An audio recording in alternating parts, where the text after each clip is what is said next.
Mohon Ustaz jelaskan masalah tahlilan orang baru meninggal dunia 3 hari, 7 hari, 20 hari, 40 hari, 100 hari.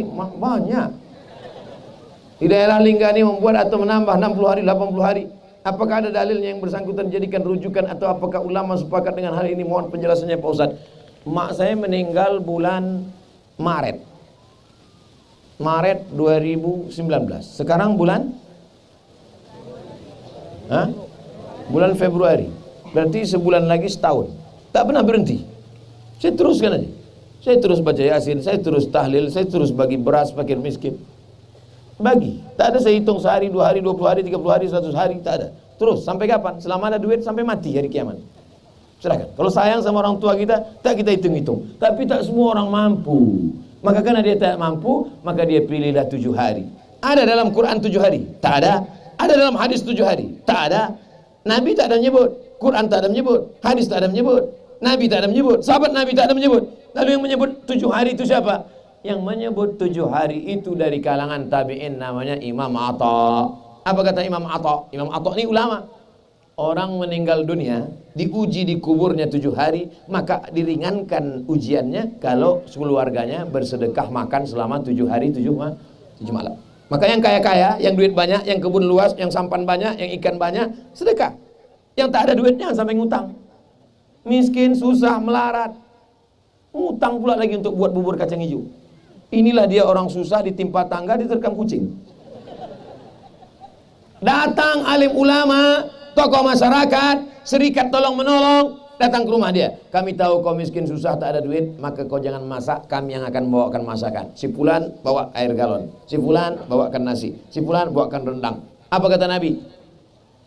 Apa kata Nabi SAW? Siapkan makanan untuk keluarga Ja'far li'annahu yus'iluhum. Tapi kalau ada yang kaya, sedekahkan. Buat nasi kotak, buat nasi banyak-banyak. Assalamualaikum Bapak Ibu sekalian. Kata sambutan dari saya sebagai keluarga ahli waris. Saya tahu kalian semua takut makan. Ini bukan harta warisan. Ini bukan harta yang belum dibagi. Ini bukan harta almarhum. Ini ada anak saya. Apa kalian tak tahu bahwa saya ini orang kaya? Bagi sedekah. Ya Rasulullah, ummi matat, umakku mati. Afa atasaddaqu anha? Kalau aku bersedekah sampai apa tak sampai? Kata Nabi, tasaddaq ya Sa'ad. Wahai Sa'ad, sahabat Nabi namanya Sa'ad. Sedekahlah engkau, sedekah kau sampai. Ayu sadaqatu afdal? Sedekah apa yang afdal? Saqiyul ma, memberi air minum. Kesimpulannya, yang miskin, yang susah tak usah buat. Karena kalian sudah susah, sudah kena musibah. Kasih tahu, yang miskin, yang susah, jangan sampai ngutang gara-gara itu. Kirim aja Al-Fatihah. Wa in khatimul Quran, sebagus-bagusnya kirimkan sekhatam Quran, kata Imam Nawawi. Tak sanggup sekhatam Quran, bacakan surat Yasin, hatinya Quran. Yasin pun tak sanggup, bacakan Al-Fatihah. Al-Fatihah pun tak sanggup, ke laut. Wah, payah. Tahlil Pak Ustaz, man halala sab'ina marratan. Siapa yang bertahlil 70 kali, summa ahdatsa wabahu lil mayyit, kemudian dia hadiahkan pahalanya kepada mayit, yantafi'u bihi, maka pahalanya sampai kepada orang mati. Begitu kata Imam Ibnu Taimiyah dalam kitab Majmu' Fatawa. Siapa yang bertahlil 70 kali, la ilaha illallah, la ilaha illallah, la ilaha illallah 70 kali, hadiahkan pahalanya ke mayit sampai. Kalau ada jamaah mengatakan tak sampai, mana nama lengkapnya? Sini. Supaya nanti kalau dia mati saya kirim. Kalau tak sampai, cepat-cepat kasih kabar. Jelas? Insya Allah ceramah saya jelas selama ini. Yang bilang tak jelas itu tak ada duit paket, beli paket. Apa hukumnya kita punya kedai kopi, tapi sering dilakukan permainan batu domino. Permainan tersebut selalu dengan taruhan. Bukan taruhan uang, tapi rokok. Macam mana pendapat Pak Ustadz tentang hal tersebut? Orang yang punya kedai kopi mencari rezeki yang halal barokah supaya hidupnya diridhai Allah. Betul? Kalau ada rezeki yang tak barokah namanya istidraj. Istidraj itu apa? Azab yang tertunda. Coba tengok doa selamat. Doa selamat mau menjelang Ramadan, 71 hari menjelang Ramadan, doa selamat. Orang Melayu di Daik masih ada lagi malam doa selamat menyambut puasa.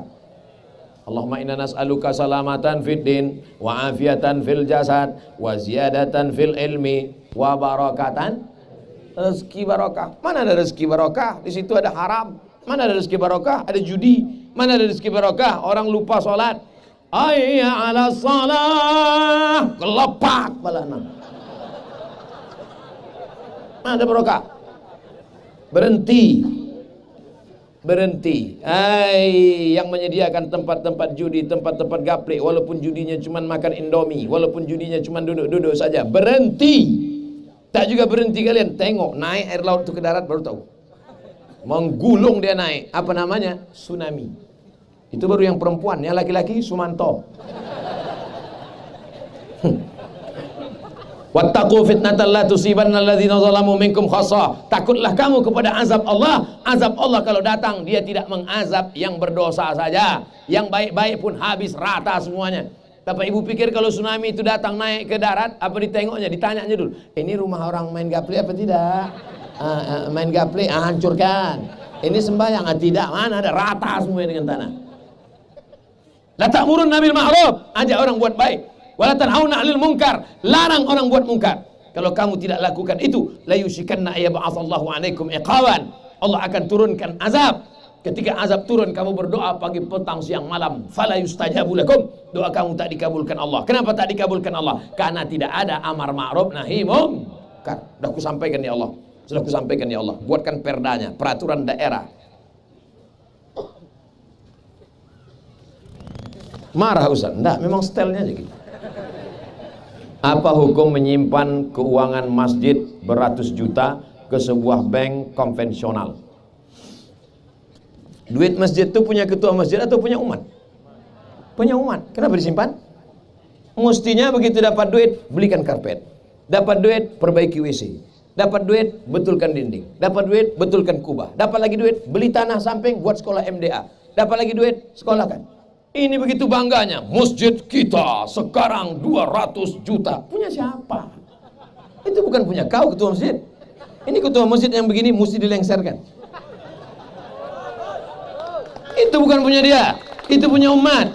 Umat yang punya, kebetulan diangkat untuk menjadi koordinator. Oleh sebab itu masjid yang baik adalah masjid kita sampai hari ini saldonya 0. Kenapa? Karena semuanya dipakai untuk kemaslahatan umat. Ini jamaah duduk sampai menggigil kedinginan, kena malaria karena tak ada lantai. Sujud orang di masjid, bangkit dari sujud kening berpasir karena tak ada keramik. Duit banyak, pakai. Apalagi kalau dimasukkan ke bank konvensional, masukkan ke Bank Riau Kepri Syariah. Kalaupun ada juga tabungan masjid, masukkan ke Bank Riau Kepri Syariah. Ustaz enak aja ngomong. Emang Ustaz pernah ketua masjid? Jelek-jelek gini ketua masjid nih. Ini ketua masjid nih, main-main. Apakah boleh kas masjid kita gunakan untuk membayar honor-honor guru TPA atau membeli konsumsi dipergunakan dalam kegiatan-kegiatan keagamaan? Honor guru ditanggung oleh siapa nanggungnya? Ra'iddin wa daulah. Tugas sultan, sultan dulu kerajaan Riau Lingga, maka dia ada namanya sultan. Semua guru agama mufti ditanggung oleh sultan. Karena kita tak punya sultan lagi sekarang, maka ditanggung sebagiannya oleh Kementerian Agama, yang PNS, guru-guru, penyuluh di kantor KUA. Tapi tak semuanya bisa terakomodir karena keterbatasan APBN, APBD. Maka ada pula dari APBD kabupaten, maka diberikan santunan. Tak juga bisa, maka masyarakat berkumpul bersama-sama. Itulah yang masuk dalam sodakoh dalam masjid. Yang tak boleh dibagikan itu adalah dia khususkan, ini sedekah kotak yatim. Tak boleh diambil kotak yatim diberikan ke guru TPA, tak boleh. Yatim hanya untuk makanan yatim. Makanya kotak itu mesti banyak. Kotak yatim, kotak duafa, kotak pembangunan masjid, kotak sodakoh. Yang sodakoh ini boleh untuk umum. Adapun kotak yatim tak boleh. Alladzina ya'kuluna amwalal yatama zulman. Siapa yang memakan harta anak yatim, innama ya'kuluna fi butunihim nara. Mereka sama seperti memakan api neraka. Yang sodakoh umum boleh, yang khusus tak boleh. Di kecamatan Lingga ini ada binatang yang bernama keluang, Batman. Seperti kelelawar tapi agak besar. Setiap sore atau musim buah banyak binatang tersebut keluar sehingga berterbangan di atas langit mencari makan berupa buah-buahan. Apa hukum mengkonsumsi hewan tersebut? Giginya, makanannya memang kates, jambu, tapi giginya tajam. Tajam kan? Macam anjing mukanya kan? Kukunya tajam. maka kiasnya kemana? Dia masuk dalam kategori buas. Maka dalam andai tidak buas pun dia masuk dalam kategori menjijikkan. Nengoknya aja macam anjing. Anjing terbang itu sebetulnya. Oleh sebab itu maka dalam mazhab Syafi'i ada beberapa kriteria. Pertama, rupanya macam binatang haram. Yang kedua, cara hidupnya macam binatang haram. Pakai kias dia. Quran, hadis, ijma', kias. Dalam masalah binatang yang paling ketat Hanafi. Dalam masalah binatang yang paling longgar Maliki. Dalam masalah binatang yang pertengahan adalah mazhab Syafi'i. Tidak boleh karena di dua alam, tidak boleh karena menjijikkan. Wa harrama alaikumul khaba'is. Diharamkan bagi kamu yang menjijikkan. Bekicot boleh apa tak boleh? Tak boleh dalam mazhab Syafi'i. Kenapa? Menjijikkan. Tapi di Maroko mazhab Maliki dijual sop bekicot. Namanya escargot. Saya waktu pertama jadi mahasiswa dibawa sama kawan-kawan. Mat, ayo kita makan escargot. Saya sangka masih es krim. Saya tengok, macam bekicot. Ini bekicot kata saya. Enggak, kata mereka. Saya makanlah habis semangkuk. Rupanya dikerjai anak-anak lama. Bekicot. Dalam mazhab Syafi'i haram. Kenapa? Menjijikkan. Dalam mazhab Maliki tidak. Maka dalam mazhab Maliki ketat. Kalau ada orang mengatakan makanlah keluang ini karena keluang ini makruh, mungkin yang dia pakai adalah mazhab Maliki. Tapi jangan pula kalian gorengkan nanti saya kasih besok pagi. Oleh sebab itu maka masih banyak lagi makanan-makanan lain yang kita makan. Salah satu penyebab corona ini, inilah dia.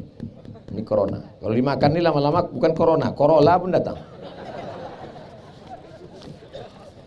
Barulah paham kita bagaimana halus bersihnya ajaran Islam, bahwa ternyata makanan-makanan yang kotor ini tidak hanya berpengaruh pada perilaku, tapi juga berpengaruh kepada kesehatan. Dibawalah 2 ekor ayam jantan. Hei Imam Muhammad Abduh, iya, mengapa tak boleh makan babi? Kata saya Muhammad Abduh, coba bawa ayam jantan. 2 ekor ayam jantan, masukkan 1 ayam betina, buat 1 kandang. Bukelai ayam jantan 2 ekor sampai tetes darah penghabisan untuk merebutkan ayam betina. Masukkan 2 babi jantan, 1 babi betina. Kompromi dia. Tak ada rasa cemburu dalam hatinya. Oleh sebab itu maka makanan berpengaruh kepada perilaku, makanan berpengaruh kepada otak, makanan ternyata juga berpengaruh kepada kesehatan. Maka disitulah hikmahnya. Apa kata Syekh Mursyid Tarekat Naqsabandiyah, namanya Buya Alaidin At-Tari Aidarus. Kata beliau waktu ziarah ke makam Syekh Burhanuddin, kalaulah indak dek Syekh Burhanuddin sampai kini awak makan keluang. Masih ingat saya cakapnya itu. Kalaulah bukan karena Syekh Burhanuddin, ulama di Kampar Kiri, lahir tahun 1111 1000 tahun yang lalu. Kalaulah bukan karena Syekh Burhanuddin, sampai hari ini kita makan keluang. Syekh Burhanuddin mengharamkan keluang, sampai hari ini orang Kampar Kiri tidak makan keluang. Mudah-mudahan kita selamatkan diri kita dari makan ini insyaallah. Kecuali semuanya mati. Semua binatang mati kecuali keluang. Pilihannya 2, mati atau makan keluang. Pilih mana? Makanlah sup keluang. Tapi selama masih ada lagi makanan-makanan ikan melimpah ruah, maka jangan kotori mulut kita, badan kita dengan sesuatu yang diharamkan Allah Subhanahu wa taala. Mudah-mudahan Allah tetap menjaga Lingga menjadi negeri yang tetap baldatun thayyibatun wa rabbun ghafur. Ala hazihi niyyah wa kulli niyatin salihah. Al-Fatihah. A'udzu billahi minasyaitonir rajim. Bismillahirrahmanirrahim. Alhamdulillahirabbil alamin arrahmanir rahim. Maliki yaumiddin. Iyyaka na'budu wa iyyaka nasta'in. Ihdinas siratal mustaqim, siratal ladzina an'amta 'alaihim ghairil maghdubi 'alaihim waladdallin. Amin. Allahumma barik lana fi Rajab wa Sya'ban. Berikan kami berkah di bulan Rajab dan Sya'ban. Wa ballighna Ramadan. Sampaikan kami ke bulan Ramadan ya Allah. Rabbana fir lana dzunubana, ampunkan dosa kami, wali abaina ayah kami, wali ummahatina mak kami, wali azwajina pasangan hidup kami, wali dzurriyyatina anak cucu keturunan kami, wali man hadarana, semua yang hadir malam ini pulang dalam keadaan bersih dari dosa-dosanya ya Allah. Wali ikhwanina alladzina sabaquna bil iman, saudara-saudara kami yang sudah mendahului kami dengan iman. Allahumma ja'al quburahum rawdatan min riyadil jinan, jadikan kubur mereka salah satu dari taman-taman surgamu ya Allah. La taj'al quburahum hufratan min hufarin niran, jangan jadikan kubur mereka salah satu dari lubang nerakamu ya Allah. Allahumma ja'al hadzal balada baladan aminan mutmainan ya'ti rizquhu min kulli makan, jadikan Lingga negeri yang aman, damai, terbuka pintu rezeki dari segala penjuru ya Allah.